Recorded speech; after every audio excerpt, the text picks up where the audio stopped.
করবে সেটা হচ্ছে ডিপোজিট ফটো। ডিপোজিট ফটো একটা আছে ইমেজ আপলোডিং সাইট, এবং এখান থেকে আমরা ইমেজ আপলোড করি। যে জিমেলটাই আপনি করবেন সেটা আগে করে নেন, ঠিক করে নেন। এখানে লেখেন ডিপোজিট, ডিইপিও এসআইটি, ডিপোজিট ফটো একসাথে। কন্ট্রিবিউটর ওই যে নিচে চলে আসছে ডিপোজিট ফটো কন্ট্রিবিউটর, এটা ক্লিক করব।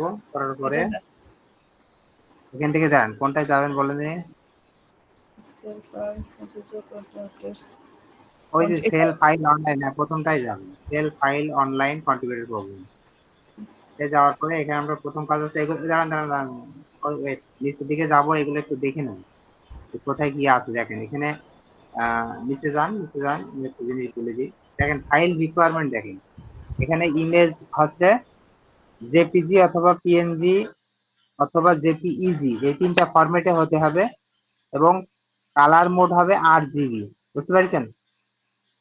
কালার মোডটা হবে কি 8 GB। 8 GB কি জিনিস সেটা পরে আমি দেখাবো অ্যাডোবি ইলাস্ট্রেটরে।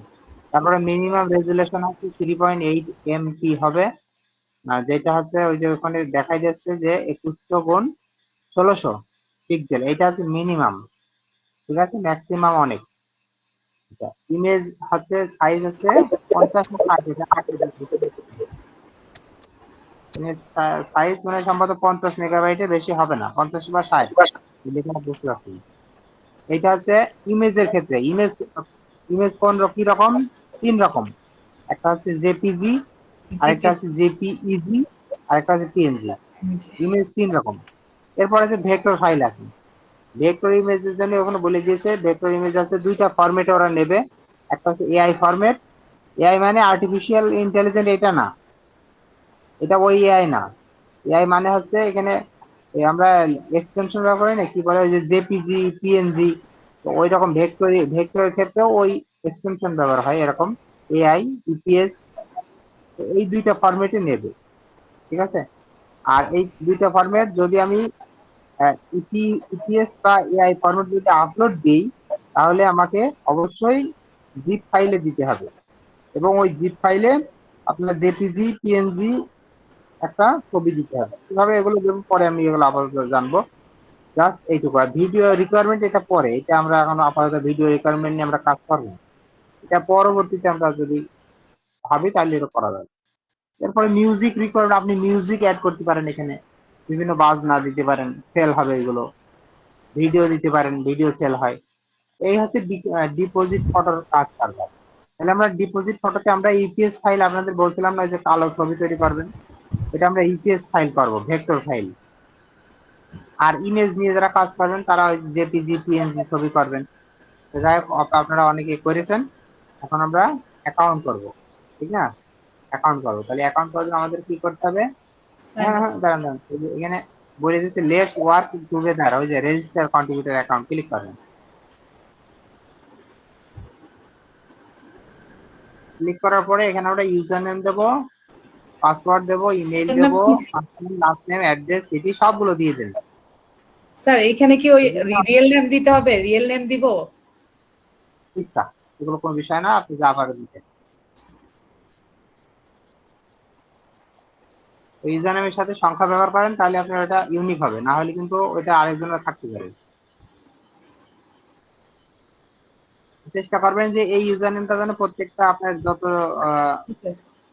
ইমেজ সাইট গুলো থাকবে সেইগুলোতে এইরকমই ব্যবহার করবেন, এই জন্য ইউজার নেমটা ইউনিক চেষ্টা করবেন। ওকে, পাসওয়ার্ড দেন। এবার পাসওয়ার্ডটা 2বার দিতে হবে। অ্যাকাউন্ট ক্রিয়েশন এমন কিছু কঠিন না, খালি আপনি গুগলে যাওয়ার সময় শুধু ডিপোজিট ফটো কন্ট্রিবিউটর অ্যাকাউন্ট এই কথাটা লিখবেন। লেখার পরে প্রথম ওয়েবসাইটে চলে যাবে। স্যার অ্যাড্রেস কি রিয়েল দিব না এমনি ইয়াটা দিয়ে দিও স্যার? রিয়েল তো পেনের সাথে কানেক্ট করবেন, রিয়েল। তাহলে স্যার আমার নামগুলো রিয়েলটা দিই, এটা আমার যেটা আমার আইডি কার্ডে আছে। ওগুলো দিয়ে নেন, দিয়ে অ্যাড্রেসটা দিয়ে দেন। এইগুলো দিতে থাকেন, আমি ততক্ষণ এই জায়গাটায় আমি কি পারবো ঠিক করে রাখি।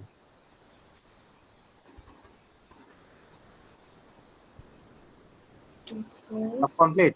এবার জি হচ্ছে স্যার। সাইন আপে ক্লিক করেন। সেভ দিব no sir. No thanks, no thanks.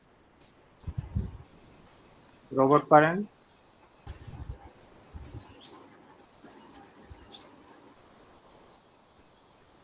Sign up. তাহলে এতটুকু কমপ্লিট। এখন অ্যাকাউন্ট ক্রিয়েশন কাজ শেষ। এবার এখানে এটা সেভ দেবেন, এইটা সেভ দেবেন, এটা হচ্ছে পাসওয়ার্ড তো, নাহলে জি বারবার স্যার। দেবেন। এখন এখানে দেখেন কন্ট্যাক্ট ইনফরমেশনের মধ্যে সবকিছু আপনি দিয়েছেন, তাই তো? জি স্যার। এই যে ফোন নাম্বারটা দেখেন আবার চলে গেছে, ফোন নাম্বারটা আরেকবার দিয়ে স্টেটটা মনে হয় ন্যায় হয়ে গেছে, স্টেটটা দেবেন। স্যার স্টেটটা কি রাজধানী জেলার নাম দিব আমি যে আচ্ছা দিই চট্টগ্রামে ওটা। হ্যাঁ আচ্ছা বুঝছি স্যার। চট্টগ্রাম। ঠিক আছে, এবার কি করবো স্যার? ওকে। এইবার upload sample of your file identity document. আচ্ছা নিচে যান। ওকে, এই জায়গাটায় আমাদেরকে কিছু কাজ করতে হবে, সেটা কি ইমেজ রিকোয়ারমেন্ট। এখানে 5টা ছবি আমাদেরকে দিতে হবে, ঠিক আছে? জি স্যার। 5টা ছবি দিতে হবে। আপনি সুন্দর করে ছবি তৈরি করেছেন, এমন 5টা ছবি। এই ছবি অবশ্যই ভেক্টর ইলাস্ট্রেটর দিয়ে তৈরি করতে হবে। এখন আমরা দেব না, এটা বুঝতে পেরেছেন? এখন জি দেব স্যার। না, তবে এখানে আমাদের কি করতে হবে, 5টা ছবি দিতে হবে। এবং নিচে দেখেন আইডেন্টিফিকেশন ডকুমেন্ট লেখা আছে, আছে না? হ্যাঁ স্যার আছে। এই জায়গায় আমরা আইডি কার্ড দেবো, আইডি কার্ডের ছবি। ডকুমেন্টটা আর কি। একটু বড় করেন দেখি, জুম না হলে বুঝতে পারছি না। দেখেন এই জায়গায় লেখা আছে কি, in order to complete your registration for a contributor document confirm identity is required. Please scan and upload a copy of an official recognized identification document, driving license, passport, etc. Driving licence, passport এইসব দিয়ে। আচ্ছা এখানে আমরা ID card দেবো, হ্যাঁ সরাসরি জি sir. In JPG আর পিএনজি ফরম্যাট। আইডি কার্ডটা জেপিজি অথবা পিএনজি, এই জেপিজি বা জেপিইজি ফরম্যাট হবে। ইউর আইডেন্টিফিকেশন ইনফরমেশন, দেন ভুল করেছে, must match the personal account information you enter during registration. You may discrepancies may delay and or yes. disqualify your note. Minimum resolution for each identify document is 0.5 pixel. আচ্ছা ঠিক আছে। এই যে ID কার্ডটা যেটা করা হবে, এইটা যেন মিনিমাম রেজুলেশন 800x600 থাকে। আমরা আরো বেশি দেবো, সমস্যা নেই। আপনার আইডি কার্ডটা স্ক্যান করতে হবে। স্ক্যান আছে সবার? স্যার এটা তো আছে। থাকার কথা সবারই। স্যার আছে। আইডি কার্ডটা স্ক্যান কপি 2 পিট স্ক্যান করবেন। স্ক্যান করে জি ওইটা স্যার। কম্পিউটারে রাখবেন, এবং সেই ওইটা প্রয়োজনে ক্যানভায় নিয়ে যেতে পারেন। আপনি ক্যানভায় নিজে এই 800x600 উপরে রাখবেন, জি ঠিক স্যার। আছে? 800x600 উপরে রাখবেন, দেখে ওইটা ক্যানভায় আনবেন। আনার পরে ওই ছবিটা ডাউনলোড করবেন, কি বলে আইডি কার্ডটা জেপিজি ডাউনলোড করবেন, জেপিজি ফরম্যাটে করে এখানে আপলোড দেবেন। এই জায়গাটা আপলোড দেবেন।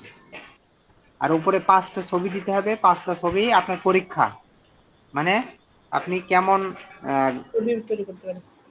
মানে গ্রাফিক ডিজাইনার, আপনি ছবি ইমেজ কেমন তৈরি করতে পারেন সেটার পরীক্ষার জন্য 5টা ইমেজ দিতে হবে।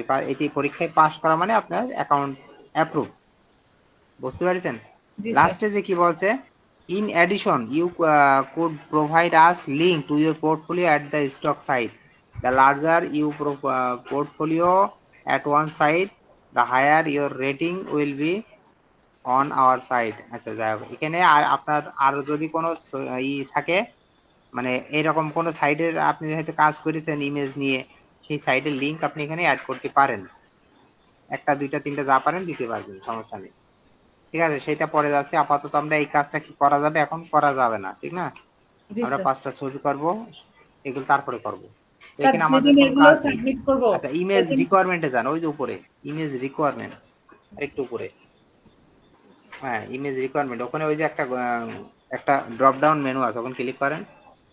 দেখেন ইমেজ রিকোয়ারমেন্ট, আপনি এই যে 5টা ছবি দেবেন, এই 5টা ছবি অবশ্যই ছবিটা যেন জেপিজি বা পিএনজি ফরম্যাট হয়, 8 GB colour space, minimum resolution 3.5, 2400 গুণ 1600 পিক্সেল আছে, এটা মিনিমাম। ম্যাক্সিমাম কিন্তু আরো অনেক, যত পারেন করবেন। আর এখানে 50 এমবির বেশি হবে না ফাইলটা। আর ভেক্টর সাইজ যদি আমরা তো ভেক্টর দেবো, আমরা সরাসরি ইমেজ দেবো না, কারণ ভেক্টর হচ্ছে একটু স্পেশাল জিনিস, মানে আপনার কোয়ালিটি কেমন সেটা প্রমাণ হয় ভেক্টরের মাধ্যমে, কালো ছবি। তো কালো ছবি, ভেক্টর মানে কিন্তু কালো ছবি না, ভেক্টর মানে কালো রঙিন সবই হয়, কিন্তু আমরা কালো দিয়ে করব। এখানে ভেক্টর ইমেজ ওইটাই ক্লিক করবেন। আমরা কিন্তু ভেক্টরে প্রথম আপলোড দেবো অ্যাপ্রুভ হওয়ার জন্য। ক্লিক করে এখানে আমরা দেখেন ভেক্টর যদি করেন এআই বা ইপিএস যে কোনো একটা করতে হবে, যে কোনো একটা করলেই হবে, আমরা ইপিএসটা দেবো। আর ইমেজ সাইজ হবে কত, এখানে বলি 24x16 বলেছে। আর minimum resolution JPG preview is 24x16। আচ্ছা, ভেক্টর ফাইলের কখনো রেজলিউশন কোনো নির্দিষ্ট না, এই জন্যই ভেক্টর ফাইলে আপনি যে কোনো রেজলিউশন করতে পারবেন। আমরা করবো হচ্ছে 5000x5000 অথবা 4000x4000। সবচেয়ে ভালো হয় 4000x4000 করা, 4000x4000। অ্যাডোবি ইলাস্ট্রেটর যখন নেব তখন 4000x4000 পাবো। আর ওর হচ্ছে হবে ইমেজ, যখন আপনি ভেক্টরটা ডাউনলোড করবেন তখন ওর একটা জেপিজি ডাউনলোড করতে হবে। আর লাস্টে বলছে জিপ ফাইলটা, জিপ ফাইল করতে হবে, এবং জিপ ফাইলটা 50 এমবি বেশি যেন না হয়।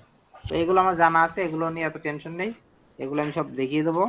আপনি উপরে যান, উপরে যান, সেই এবার আপনি একটা দেখেন পাবেন, আপনার ছবি পাবেন এই, হ্যাঁ ওখানে ওখানে ক্লিক করেন। এখানে ক্লিক করে এখানে দেখেন কিছু দেওয়ার মতো, মাই প্রোফাইলে যান। আচ্ছা, এই জায়গায় যে আপনি এখানে নাম, এই যে নিক নেম, তারপরে কি আছে ওয়েবসাইট, তারপরে ফার্স্ট নেম লাস্ট নেম, এগুলো সব দেওয়া আছে, যেগুলো দেওয়া আছে সেগুলো কিছু করা লাগবে না। এই যে স্টারটা নিচ্ছেন এখানে, ওই প্রথমে দিই নাই যে সেই জন্য মনে হয় স্যার। আরেকবার দেখেন এডিটে ক্লিক করেন, এডিট, ডান পাশে এডিট, দেখে আরেকবার দেন দেখি, সাবমিট করেন। হ্যাঁ, তারপর আছে জিপটা তো ঠিক আছে, বাংলাদেশ, ফোন নাম্বারটাও নেয়নি, আরেকবার দেন, বাংলাদেশ করেন।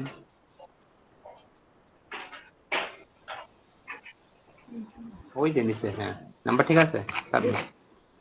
কোম্পানি নেম এটা দরকার নেই, ভ্যাট এগুলো দরকার নেই, ট্যাক্স এগুলো দরকার নেই, ইন্ডাস্ট্রি দরকার নেই, সেভ দেন, সেভ অপশন নাই, ঠিক আছে সেভ হয়ে গেছে। একসাথে সাবমিট হয়ে যায় স্যার। তারপরে আছে এই পাশে সিকিউরিটিতে আসেন, বাম পাশে, ওকে এগুলো সমস্যা নেই, কিছু নেই। এখান থেকে অ্যাকাউন্ট ডিলিটও করতে পারবেন এই জায়গা থেকে, এই জায়গা থেকে ডিলিটও করা যায়। সেটিং এ যান, সেটিং, ওকে আর কোনো কাজ নেই এখানে, সব যে ঢাকা টাইম জোন দেওয়া আছে সেটা অটোমেটিক্যালি হয়েছে, ঠিক আছে। তাহলে এটা অ্যাকাউন্ট এমন কঠিন জিনিস না, একদম সহজ জিনিস, কিন্তু আপনাকে এখন ছবিটা ডিজাইনটা সুন্দর করে করতে হবে, এটা হচ্ছে আসল কাজ। তো এটা আমরা ওকে এটুকু ঠিক রাখলাম। এখন আমরা হচ্ছে এইটা এই পর্যন্তই থাক।